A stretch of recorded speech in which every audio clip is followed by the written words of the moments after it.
All right, good afternoon, everyone. It's 3 o'clock. I think let's get started. I want to be prompt here. I am the second person back to back from NetSpy to speak. So end of the day, appreciate you kind of toughing through it. It's I think we got one more session after me, so appreciate you sticking around to kind of hear about what CISOs are doing. I've had the privilege to work with some pretty interesting CISOs in my 27-year career, 28-year career in cybersecurity. Got into it a long time ago. So this talk is really to talk about, what CISOs do, what are some good traits, what are some bad. I've seen some pretty bad ones, seen some pretty good ones. And usually just this conversation stems from the discussion that people want to become a CISO. Anybody here want to be a CISO? I don't think I know any CISOs here, but there's probably somebody who wants to be a CISO. I've been a CISO. My name is Ron Kuriscak. I'm a managing director with NetSpy. My first day as a CISO was dealing with the 11th largest data breach at the time. I had the privilege of working with some pretty interesting people who really, I learned a lot. We went through some pretty nasty things as a first day. I learned what not to do with the FBI, what maybe they're okay with. So we'll talk a little bit about that, what some CISOs traits are. We'll talk about a little bit about leadership, what a day-to-day for a CISO looks like. We'll talk about some best practices, and what I like to follow up or finish up with is like rules of being a CISO or a leader within an organization, because they're not as clear as you might think. So when we talk about cybersecurity leadership, what is leadership? I mean, a lot of people don't really think about what a leader in an organization is. I could probably pick every single one of you in this room could probably tell you what leader is not, and what are some traits that a person in the cybersecurity space who maybe relied on to build a program. There are a lot of leadership changes happening today in the cybersecurity space. I know that one CISO who was in the Twin Cities just put his resignation in. It'll be a pretty top 10 employer here in the state of Minnesota looking for a CISO. I know there's some changes at some med device companies. I know there's some manufacturing companies looking for leaders, cybersecurity leaders. So what does that really mean? I think when we think about what leadership is in a cybersecurity program, there's a number of traits that need to come as part of it. One, I think they have to be able to motivate, build a program, build a picture, motivate individuals to actually follow what that plan is. That assumes that they actually have a solution.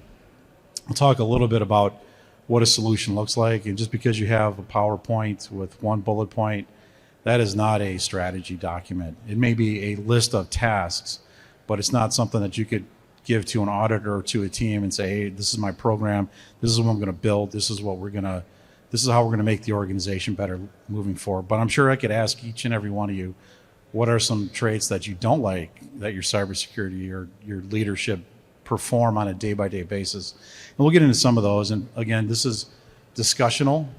So if you have any questions, raise your hand. This does not mean to be me preaching to a group of individuals who are probably looking forward to happy hour in about 2 hours. But please keep this interaction as much as possible. So when I think about leadership, I think about who your boss is and what a leader is in an organization.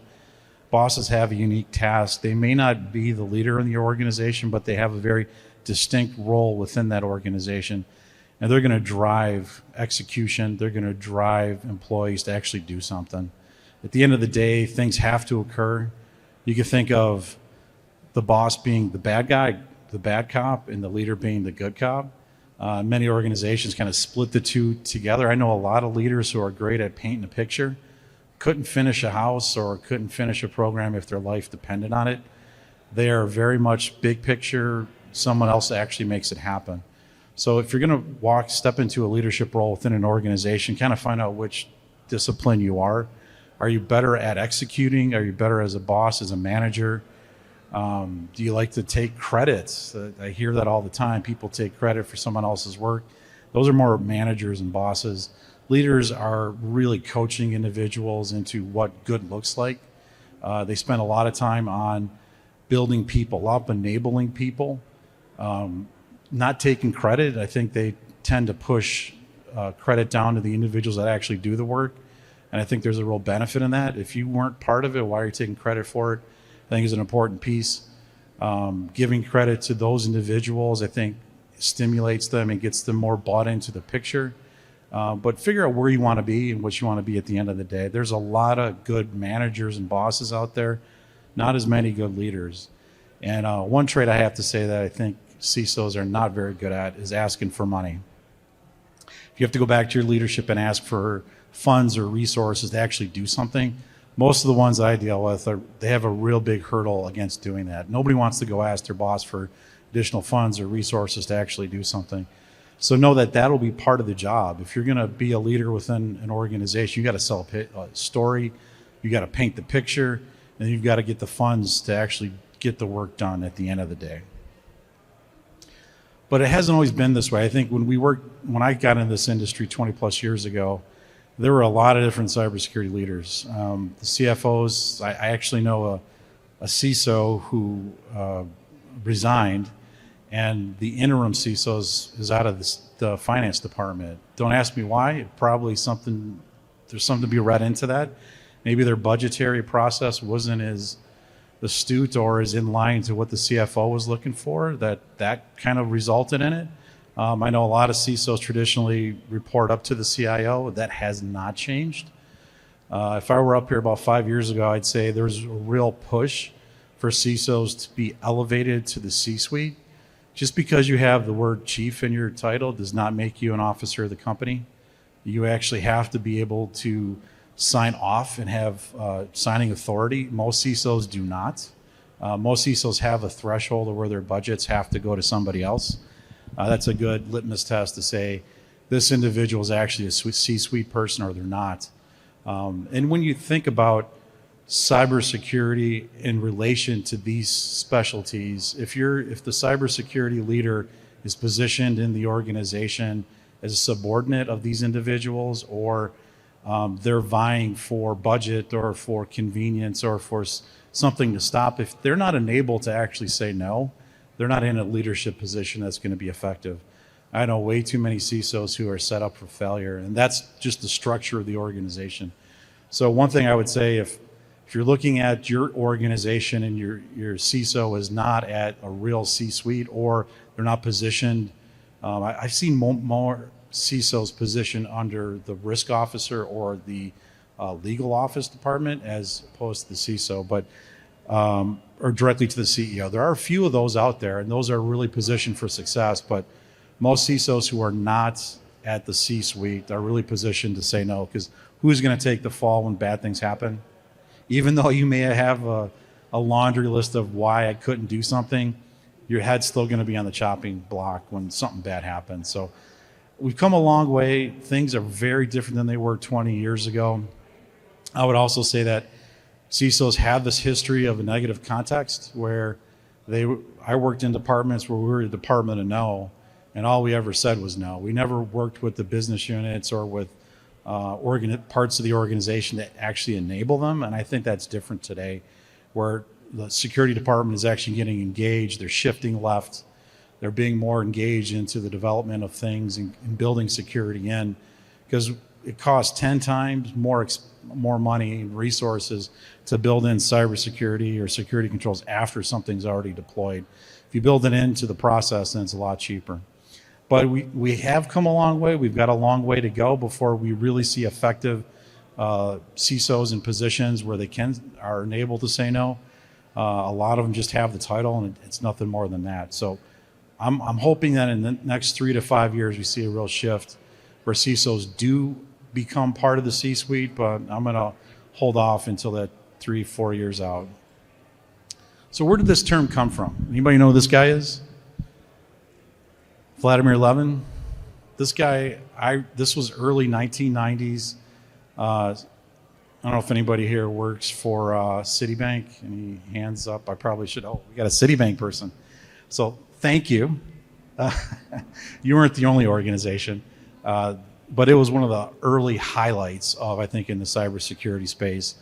In the early 90s, there was think of it, a bank of modems that would connect to actually facilitate online communication. You probably know the story. I don't think we actually know how much money was taken. I think this guy was the fall guy for the Russian mafia. He ended up getting coaxed into the Russian mafia because I think he needed a laptop, and he sold his soul to the devil for a bottle or two of vodka and a laptop. He was able to take over a banking organization, we won't use the name, but that had lax security controls. And it wasn't until he was in the system turning things off and on for a long period of time that they actually found him. And that's kind of a misnomer in most organizations. How are most breaches found? It's because you've got this great SOC with a great infrastructure and a team that identify it and realize that there's a bad actor or threat actor in the organization. No, it's usually a customer calling an institution or an organization saying, hey, somebody is using the credit card that I used from your organization, and there's some nefarious things happening. So it's usually reported by customers 95% of the time. There's very few times in which actually the organization identifies it before a customer.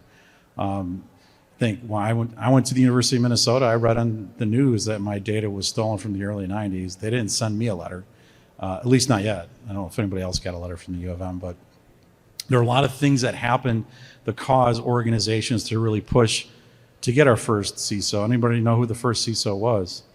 This guy. Now, I've met him before. I don't know him personally. Steve Katz, been around the block a little bit. I think he's retired now. Was highly well known in the industry, but he was the first person to obtain the title. So we got to give him a round of applause and say thank you for the title. Although I wish he would have stepped up and said, make me a real C-suite person, because he was not.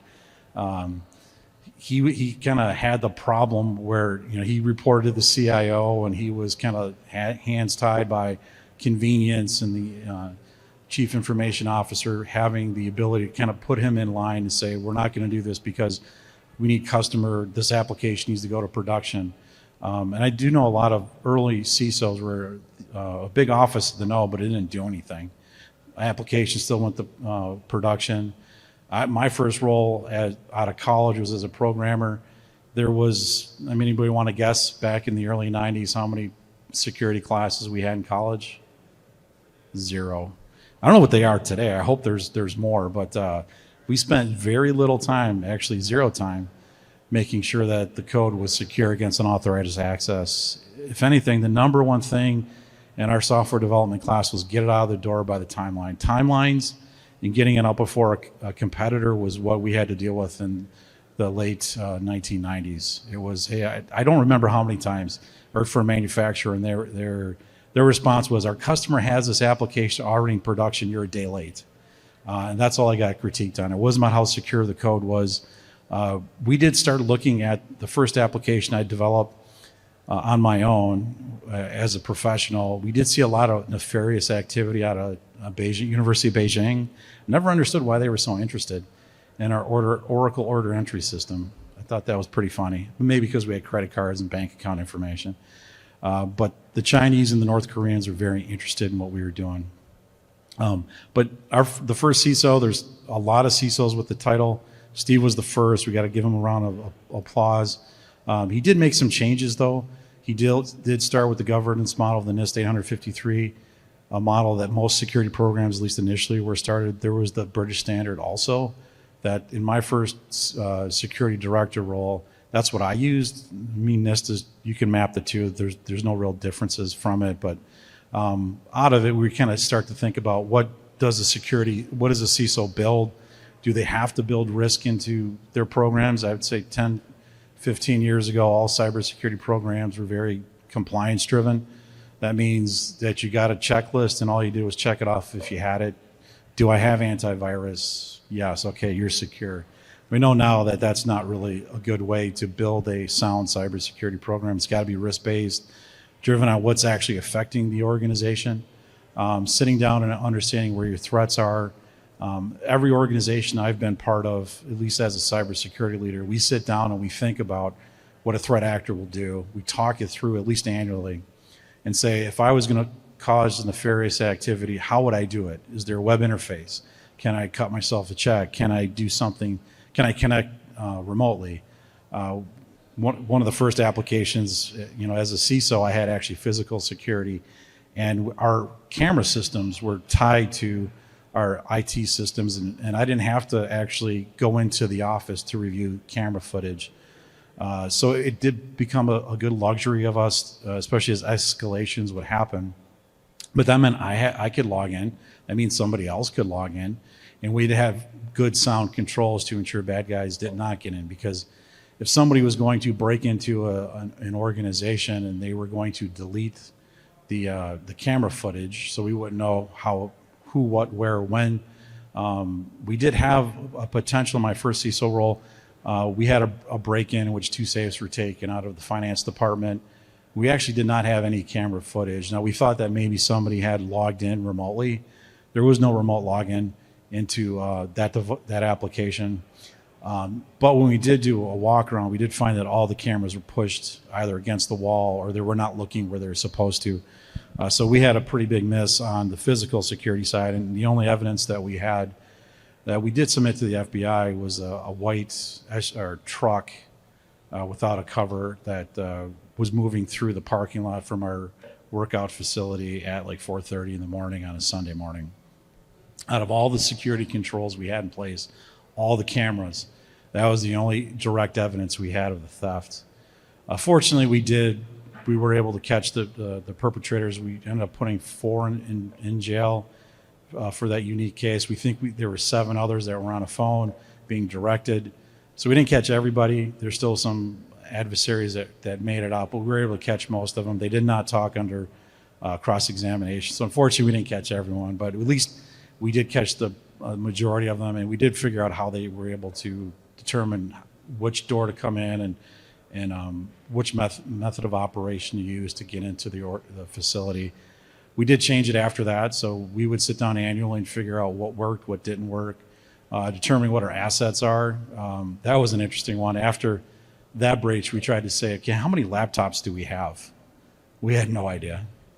So we learned a good lesson, and that exercise is that we needed to put controls in place to figure out when laptops were stolen, because then the second question is, okay, an asset is stolen or taken, what's on the device? And I can tell you, every CISO role that I've been part of, it's never 100%. We don't know. Sometimes there's data on it that we haven't been able to control. So if you're going to go back to law enforcement, if there's HIPAA-covered data, you've got certain OCR reporting requirements. You've got federal requirements for FISMA and government contracting. So knowing what those are, what your devices are, how the data flows, you got to sit down and figure that out within your organization. And it's got to start with assets. Knowing which assets you have and how to protect them, I think, is critical. Communication. Another interesting one is that when a breach happens, there is a set procedure when a breach, think of it as disaster recovery. To invoke a disaster actually costs you a monetary fee. With the breach, it's the same thing. Either outside counsel, communication, third parties. I do know of a fairly large breach that just occurred a few months ago in which the communication plan was not followed because they didn't have one. Fortune 100 company goes through a major breach, New York Times, and no communication plan. That's kind of a miss. And how do organizations know that they have misses like this? They actually test. You have to do tabletops, you do pen tests, you do things that will uncover when you have gaps in your processes and procedures. So one of the things that CISOs really have to do is test their programs to make sure they know how to respond. And the intent is not to embarrass anybody.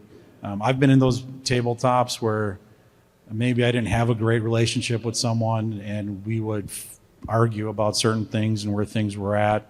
But you always learn something from it, where the gaps are, where we can get better. At the end of the day, you're there to protect the data that shareholders or your customers have entrusted you with. So making sure it's protected is critical. And there's a whole litany test of different types of hacks. You just have to open up the newspaper or the media to figure out where these are. And then what threat actors are doing. This is kind of an interesting one. So I said we sit down every year and talk about, who was nefarious, who are threat actors. 50 years ago was pretty easy. It wasn't just the communists, but that's who we would think about, at least when we thought about threat actors. Today, it's anonymous. There's a lot of underground organizations. And sometimes you don't realize that through mergers and acquisitions, you invite new threat actors into against your organization. I know there's a local food company that ended up merging and buying a third party that did research on chickens. And Anonymous got a wind of it. They have a subgroup that does not condone the use of animals for research. And they decided to come after this company. The funny thing was that we were pitching them to actually do some pen testing work, but their systems were down because they had been penetrated by a group from Anonymous, and they weren't able to meet with us, which we did eventually were able to meet with them. But because of this merger and acquisition, they introduced a new threat actor that they had no idea. And it's a common one. When you're going out there and you're going to merge with a company, you need to know their business. Check the dark web. When you do dark web scans, you start scanning individuals and organizations, and you start seeing some really interesting information. Another one that kind of blew my mind was there was a local manufacturing company that we did a scan. It was kind of more of a POV, proof of concept, to see what was out there by this entity. And we ended up finding that their Active Directory, their complete Active Directory, was out for sale for $500. And this is a 25,000 person entity, maybe 50 something. It was a large number of employee IDs that was for sale, and it wasn't 1 year. It was like the last 5 years. So how did that get out there? Who pushed it out there? How did it? Who was the threat actor? Was it an insider? That's another area where I think organizations really don't do a good job as understanding who your threat actors are. Individuals who are overlooked for promotion. Many times they do some nefarious things internally, or they want to set somebody up for failure. They will do some pretty weird things to make that person look bad. And you've got to know who those actors are, those threat actors are internally. So insider threat is a big area that I don't see a lot of push or a lot of movement unless you're regulated. And I know HIPAA, because of the disclosure laws, you have to know who you're disclosing, who's accessing information. When I was with a healthcare company, and we were talking to the Mayo Clinic, and one of the questions I asked was on the insider threat program, how many doctors were let go? Because there's a law, I think it's called the Brad Pitt rule. Brad Pitt had the meningitis that doesn't kill you. I can't remember the name of it specifically, but he went to the emergency room, and all these nurses and doctors were looking up his private healthcare information, and that's not legal. They were all fired for it, except for the treating physician and nurse. They had a legitimate use case to actually go in and look and see. I mean, they were looking to see if he had sexually transmitted disease or something embarrassing that they could sell to the media. That's just not okay. So they ended up firing a bunch of people for accessing information that they shouldn't. They had a very mature, and does anybody from Mayo Clinic here? They have a very mature third-party insider threat program because they have to. So knowing who your threats are, knowing who your adversaries are, sometimes they're insiders. The trust but verify is an important qualifier within any organization. And so what do CISOs do? They build plans. Anybody here build a security plan or strategy? It's the strategy with the execution. So I would say there's two different ways to think about it. Building just a plan with a mission statement, I think, is a good place to start.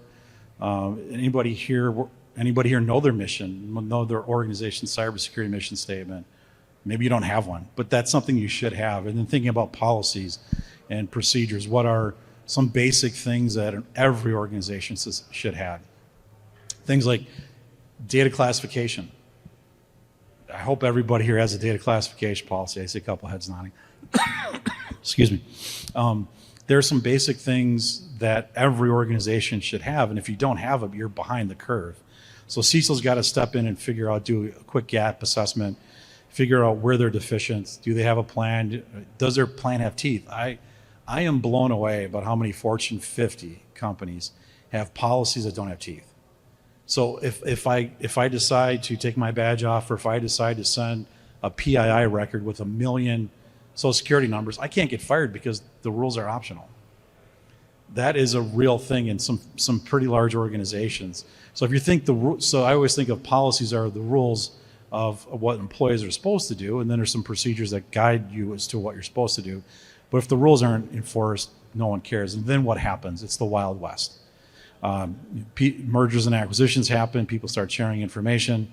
And you don't say that employees don't know this, because they do know it. I've been in termination meetings where they basically bring it up. I need my lawyer, but you can't enforce this because, one, I didn't know about it, and two, it's not a policy. So CISO's got to step in, know what those are. I talked a little bit about budget management. It's still blown away by CISOs who don't have a set budget and don't know how to ask for money. Cybersecurity is ever evolving. Threats actors are always changing. The tools you have today may not work. The consolidation, there's some vendors outside selling some tools. There's a lot of consolidation happening in the last 5 years. I would say CISOs are looking at platforms to condense their spend on tools. So tools that fit within a platform is more of what they're looking for. They're not looking for separate best of breed tools that can't log into one single pane of glass. They don't want to go to 16 different places to figure out if I'm secure or not. They want one single pane of glass. So consolidation, asking for money, policies, procedures, security event detection. I'm still blown away too when I walk into an organization and say, what's your time to detection and remediation? They have no idea. If you're a Fortune 100, now think about large companies. They should know how many adversaries are attacking them. I do know that there's one local company, I won't name them. I remember asking them, how many attacks, you're huge, you're Fortune 100, you have 12 ingress egress points across the globe. How many attacks do you receive on an annual basis? We get 3. 3? There's only 3 attacks globally and 12 ingress egress points? Yeah, just 3. Something's wrong there. I mean, I don't think you have to be a rocket scientist to realize that there's far more attackers than 3 coming after this part. And if I said the name of the company, you'd probably know who they are. But something's wrong. Their SIM and their SOC are not effective. It's not a good investment. Their $5 million investment in SIM SOC, I would say, is ineffective at 3. I know mom and pop shops that get more than 3 a year. So something's wrong. You go back and test your SIM SOC. Look at a breach attack simulation platform to actually determine if your investments are working, because one of the things that I would have to do as an executive is justify my spend. And if I knew that it was effective or it wasn't effective or a breach was going to happen and I could prevent it, why wouldn't I do it? In the legal sense, there's a gross negligence clause that if you know of something and of course, minimal cost is up for definition, is a $5. But I do remember in law school, there was a case of a light pole that fell and severed a lady's arm off, and they went to court through discovery. They found that post the car hitting it could have been prevented from falling over by a $5 piece of metal added to that support. $5 that the company through discovery said that it was too expensive. Now, granted, how many light posts are there in North America? Probably 1 million. So maybe that would cost in an aggregate a lot of money, but it would have saved this lady's arm. And they ended up getting sued for like hundreds of millions of dollars, settled out of court. But those are the things that CISOs have to be aware of, that things like gross negligence, knowing what your controls are, which are effective, can land you in some deep water. And we're seeing in Europe, CISOs actually going to jail doing time. Not in the States yet, although maybe there's a few that might. But they have to be cognizant of what their program looks like. They have to build a sound, effective security program. And the days of just like playing the dice and saying, I don't care, I think are through. There's just too many organizations that do that. I know a local one who was they're PCI covered, so that means they take credit cards. They're a level 1. They need a ROC. They take millions of credit cards on an annual basis. I can't remember how many per day. They were not PCI compliant. So for them, rolling the dice was paying them about $100,000 a month in fines, which kept going up to take credit cards because they did not want to invest the money to actually be PCI compliant. That makes no sense to me, because at some point something bad's going to happen. You're going to find yourself in gross negligence, and then you're going to find yourself in litigation, and then potentially in a criminal court. So as a CISO, what are some of the concerns? Business enablement, don't be the office of no. I used to hear that, I don't hear that anymore. Understand who your threat actors, really put a risk management program together. I see too many CISOs kind of just going, I think it feels this way. They need to find industry-leading risk management processes and procedures and frameworks to follow, because auditors do not give you a pass if it's not written down and it doesn't meet industry best practices. Understanding privacy is kind of I still think of it as an evolving space that CISOs are going to have to figure out. When I went through my first breach, I did not understand privacy and notice requirements globally, especially in the United States. I spent a lot of money going through breach response, figuring out what privacy and what are some of the notification I had to send. And there was can't remember what county, I should remember what county it was, somewhere in like Tennessee. I had the notice requirement was on site and by an attorney. So I had to send an attorney on a plane, and attorneys don't fly planes for free. So they're billing me for every hour they're on a plane. Maybe I should have finished law school, but they're billing me, and I think it was like $100,000 to give notice to this one jurisdiction because we had a debtor in Tennessee. So I spent hundreds of thousands of dollars for this one person, but it was legally required. So I had no idea that that's what we had to do. Laws have changed. Granted, that was 2010, early in the whole breach history of things. So things are different, but know what the privacy laws are, especially internationally, can be a challenge. And use local outside counsel, because too many times when we rely on counsel like in country, they don't know the jurisdictional laws. So know what those are, because you're going to be held accountable for them. Shifting left, people may know that from the software development side, but moving more into the left, into the concept phase, the charter phase of building things in, build security in sooner. It's cheaper to remediate early in the process as opposed to pulling something out of production. The notoriety, the press, how much it's going to cost. You bring in outside people. When I went through my first breach, I remember one of my first questions was, who do we have a retainer with? Because I need help. Well, we never finished that. So I picked the phone up. We had to have an MSA in place for all these third parties, and the OnTrack and others that I needed to use right away, I could not leverage them quickly enough. And when the press is in front of your face and these lights, they're blinding. They do anything. Anybody here go through a pretty public data breach? We had debtors. We had a communication plan, and I'll just share one story where we told people, don't talk to anybody. If somebody comes up to you, here's the information, give them our communications person. Just say, hey, I'm not allowed to talk about this. I'm under privilege, or I'm under non-disclosure. I can't really talk about this. And we had one of the individuals who ran our collections department came into my office and said, you'll never believe this. I was walking my dog, and this guy who I thought was new to the neighborhood, he acted like he moved in a couple blocks over and was walking his dog, was telling me about the neighborhood, where he came from, and then started asking me where I worked, and then started asking me specific questions about the data breach. And I'm like, whoa, that's strange. I found he was a news reporter for Bloomberg. So he misrepresented who he was to get information. That was a common occurrence, at least from the press. They're supposed to tell you that they're part of the press, but they didn't always do that, at least back in 2010. And so some of the other concerns I think CISOs have are spot on. I mean, third-party management, most breaches that I'm aware of that have not gone to press or not public are part of third-party breaches. When you engage a third party, you don't know what their controls are. There's a flow down requirement that you need to require them to be part of. But these are all legitimate concerns that CISOs are concerned about. They have to address these. And then understand I talked a little bit about what the risk environment looks like. Doing annual threat assessments, I think, is key. Know who the external, internal threat actors are. Look at open source intelligence. Although I would say I'm not that swayed yet by open source Intel feeds. There's not much more that's public. I mean, I could get that publicly, so there's not much information that I would glean beneficial there. There's some dark web information scanning that I think is pretty interesting, especially when you start scanning on individuals on the dark web. You'll learn some really interesting things, good and bad. Peer engagement. And this is both internally within the organization that I don't think CISOs do a good job at, and then also as peers in the industry.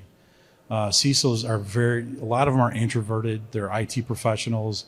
They've either come up through the software development ranks or they came up through the network. They're not willing generally to go out and talk to people. And you can really get some good information from a local group, ISACA, InfraGard. There's some really good groups that I think you can ask somebody point blank. CISOs that I know in those groups are always willing to share. Not in a public environment like this, but if you go one-on-one, they'll certainly tell you, some of the challenges that they're seeing and how they can help you potentially in your job. Then mergers and acquisitions. The partnerships at the executive level, if you don't have support from the top down, from a budgetary and an executive sponsorship, you're never going to be successful anyway. Part of that is inferred as to where the level of the CISO is in the organization. You can infer a lot. And sometimes CISOs come into situations where they don't have a budget and they don't have support. And again, they're going to fail in those positions.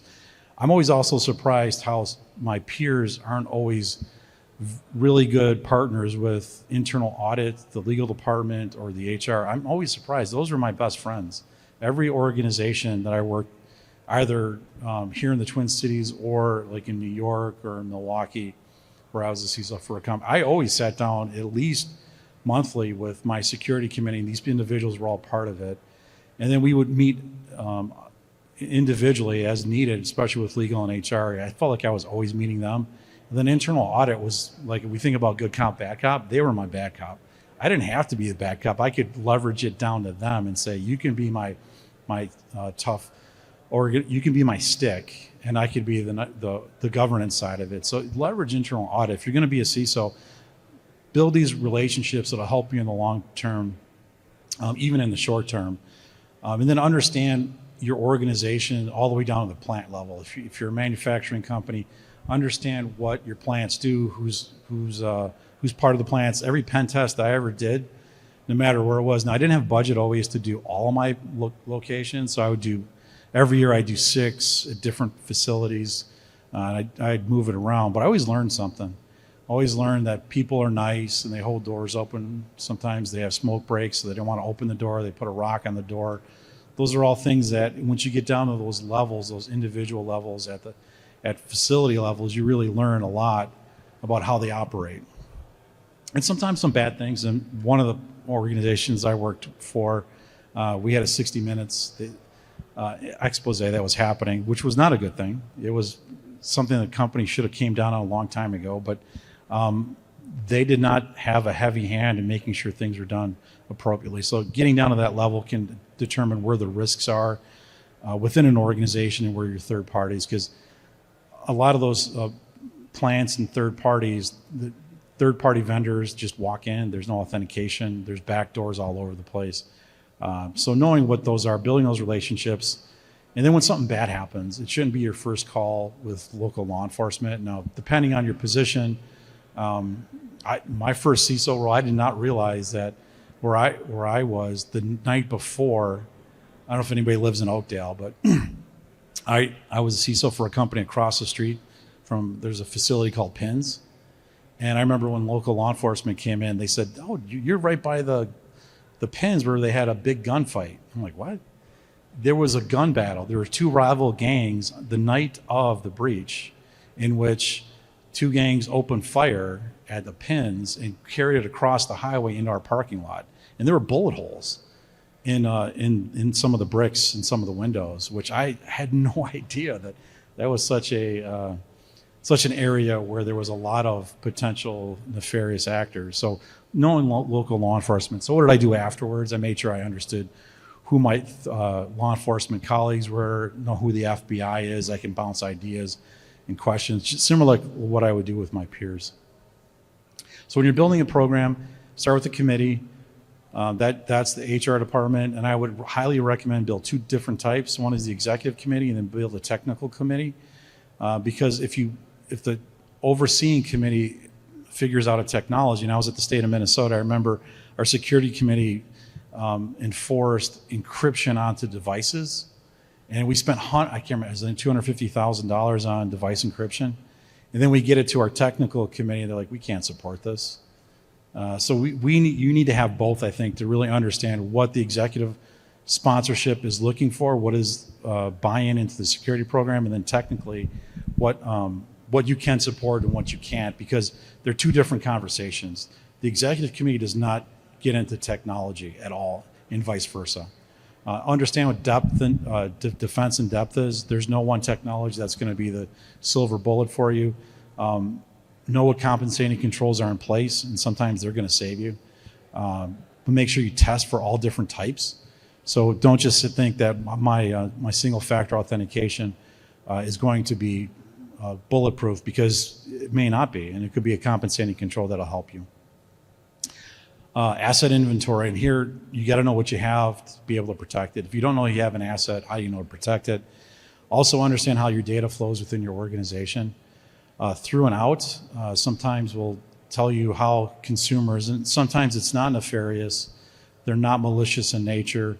When I went through my first breach, people were very terrified of sending information externally, and we put in place tools and technology that help encrypt data. If we recognize PII, we automatically encrypt it. You didn't have to put encrypt into the subject, because we're humans. We're working fast, we make mistakes. Never trust a human without compensating controls. And so we put this technology in place. And I remember I was at my son's hockey game, and I got this call from a California director, and she was in tears. She's like, I know I'm going to get fired. I inadvertently was trying to get home for Christmas Eve dinner, and I sent this list of, I think it was 30 million PII records to an external third party. I forgot to encrypt it. I am so sorry. I said, hold on one second, let me just verify. So I had one of my admins check real quick, and yeah, it got encrypted. So no reason to be concerned. We put the control in place, knowing that people are going to make mistakes, and put this compensating control so that we were able to make sure she had a very good Christmas Eve dinner. KPIs and reporting. I don't know any CISO that is happy with their reporting and metrics. Even ones in the biggest companies here in the Twin Cities are always looking for something different. Know what KPIs, know what's important. Mass metrics, no one cares about. How many times your firewall was hit, no one really cares. How many times people got through it, yeah, we do. But know what KPIs are important to your executive team, and build ones that are actually important and ones that resonate within them. Best practices, center of excellence. And if anybody wants these slides, just reach out to me. These are things that some of the better CISOs will do as part of their program, but building a center of excellence within your cybersecurity practice, I think, has been extremely effective in some larger companies. Small ones, maybe not as much, because you don't have the resources, but having subject matter experts in specific things to help focus in the conversation on pen testing, on databases, on whatever it is that you have within your organization will be paramount. Implement a security-centric SDLC. I built one at the state of Minnesota called SLIM, thinking as a pun, everybody wanted to be slim, but not everybody did. So I learned a good lesson there too. Even names that are supposed to be funny aren't necessarily funny. But build something that is built on an industry standard, so that an auditor or somebody can come in and actually mimic it or build something a little bit better. The certification accreditation process by NIST, anybody here use that? It's not as rigid as you think. There are certain steps, but you can modify it as you need. And I've been through many audits where an auditor will come in and say, what did you base this on? And that's all they care about. They want to see it, don't get me wrong. They want to see it, they want to follow it, but as long as it's on an industry standard, they'll be okay with it. Monitor and respond. You have to be able to identify, and you have to be able to respond either internally or externally. Test annually, test your third parties, make sure they do respond. Test your systems, make sure they're effective and efficient, so that as a leader, you can go back to your executive sponsor and say, yeah, we spent $1 million, here's our return on investment. Because a lot of times, it's just, they think of it as a big black hole. Test devices, Make sure you're testing applications, devices, everything that's important. Going back to your data classification policy. If it's important data, test it. Make sure, even go out to third parties. I used to make my third-party assessors actually go out, and if anything was considered confidential or highly confidential, we would actually do site visits. And I can tell you not once was I happy with the results. Almost every single time there was third parties would tell us, yeah, we did an assessment and we've got 24/7 access. Well, no, they don't. You actually go on site and you see that they don't. They don't necessarily tell you the truth. They might interpret it a little bit differently, but if it's important to you, make sure you test it appropriately. Because you want to make sure that if it's your most critical data, that your third parties are treating it as critical as you would. Monitor devices, and then again, KPIs. Not every CISO has them. And then just a couple more slides. Integrity and empathy. We all have good days, we all have bad days. I went through a site assessment with a person who we did PII, PII wasn't PHI, PII assessments on desktops, and we had somebody who left everything. Everything was left on their desk. Millions of credit card numbers on stacks of forms, and it just looked like this person was in a mad dash to get out. And I said, well, we can't. Let's ask the question, what happened? Why? Why did this happen to this person? Well, found out that this lady she was a collector, her son or daughter was in a horrible car accident, and she got a call from 911 to go to a site. And I don't fault any parents. And if that was me, I'd do the same thing. You don't understand somebody's situation until you actually kind of walk through it a little bit. So having some empathy, I think, is important too as a CISO. Develop a good team, surround yourself with good people. I'm not the smartest guy in the room, I know that. All of you are way smarter than I am. I want to condone that and build a program, build a team around me that is good and way better than I am, so they could see all the negative, they could build better programs, and I'm just one to facilitate. That's my role as a CISO, is really just to make sure I facilitate, empower people to make the right decision. Have a strategy, document it, because if it's not written down, it actually doesn't exist. Reevaluate on an ongoing basis. Too many people think you're one and done. That never happens. I mean, threat actors don't change, right? Well, yeah, they do. They change all the time. Shift left if you can. Sometimes it's a little bit arduous to build the program without the people, but look at outside third parties. Look at partners who actually have done this. It may not be as difficult as you think, but shifting left will save you money in the long run. Look at a partner. A partner can make things way more efficient. I'm not a carpenter. If I needed to build something, it's going to take me 6 weeks. Carpenter would probably take an hour. But knowing they do it on a day-by-day basis, I do it once in a while, you're going to get a far better return on investment. Monitor if you don't know what's happening. I hate the battlefield terminology, but it seems to be effective. Know what's happening in your environment and be able to respond effectively. And test. Just final rules here: develop and document a plan. Know your program's elevator pitch. So if someone asks you, as a CISO, I think there's two different kinds.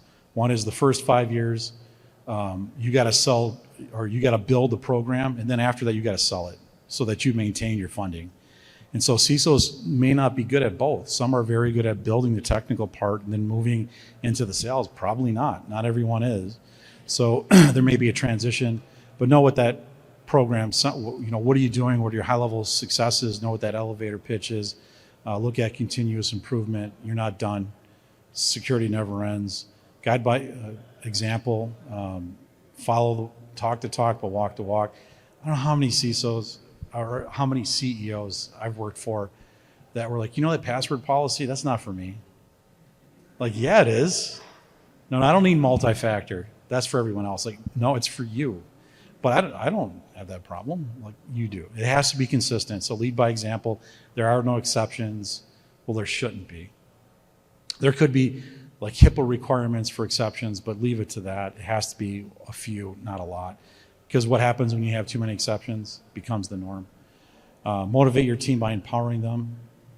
Hold them up. Be a leader within your organization. Communicate. Be transparent. Too many times I hear in organizations, I don't even know what the plan is. I don't know what our strategy is. The CISO doesn't communicate well. We're all introverted, or most people are introverted in the technology space, so you have to step out of your comfort area to be more communicative. If that's what you have to do to be successful, then you're going to have to do it as a CISO. Invest in people, not just like in training, but invest in them, make sure they're successful. They may need time off, invest in the time off, make sure they have a training plan to make them successful. And then I just like to be calm. If the world's not falling, then I think I'm being successful. And with that, I'll take questions. Spoke for a long time. Starting to lose my voice. Question. What's your favorite compliance framework that actually has teeth? My favorite compliance framework that actually has teeth. I mean, I like NIST CSF. It's not 853. It has the necessary components, and people know what it is, so you're not reinventing the wheel. So I think NIST CSF kind of meets the expectation. I like the British standard. Actually, one of my favorite ones was the Carnegie Mellon, the Octave approach to risk management, because it's not set in stone. You can modify it to your organization. Because I think that's the problem, that people think it's got to be a one-to-one. You can modify it. Just make sure you document what you modified. Another question. What are your thoughts on SolarWinds and the SEC? Oh, what are my thoughts on SolarWinds SEC? I mean, I think it's a long time coming, to be honest. I think organizations have gotten away with rolling the dice and being cavalier with cybersecurity for far too long. Too many CISOs I know have had to cut their budgets and people for no real reason, because they think it costs too much, or it's a cost center, or it's not. I mean, I think businesses don't think it's part of doing business anymore. They think it's just convenience, and maybe they like that department to know. I don't know, but I think it's a long time coming, and I want to see more of it.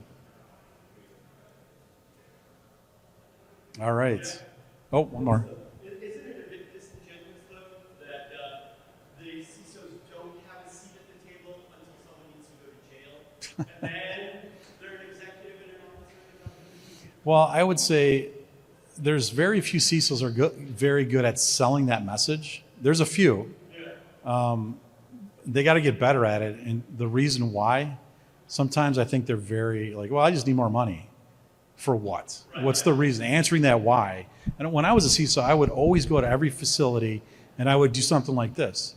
Here's the rules, here's the modification, here's what we're seeing, here's good things, and here's some things we got to get better at. And people would ask me questions like, why do we have to wear badges? Well, let me tell you why. One is we're a government subcontractor. It's a rule of the contract. It is a breach, a technical breach, to not have the badge on. And if we're audited, like all this stuff, like as soon as they hear why, they're like, oh, I had no idea. Okay, makes sense. So sometimes I think selling the why, and I think CISOs, I mean, CEOs, they want the biggest outcome for them. They want the biggest cash out for themselves. They all have golden parachutes anyway. So for them, it doesn't really matter. But I think when you're set up for failure, CISOs are the ones that they get their heads chopped off, and sometimes rightly so, but other times it's not really their fault because they're not empowered to be effective. But I think if that's the case, stepping back and understanding what your situation is, and then putting a plan and a story together, say, here's what I need, here's why I need it, and here's what the return on investment will be. It is disingenuous, though. All right. Well, I thank you very much for your time. I appreciate it. And if you want the slides or anything, just let me know. Thank you.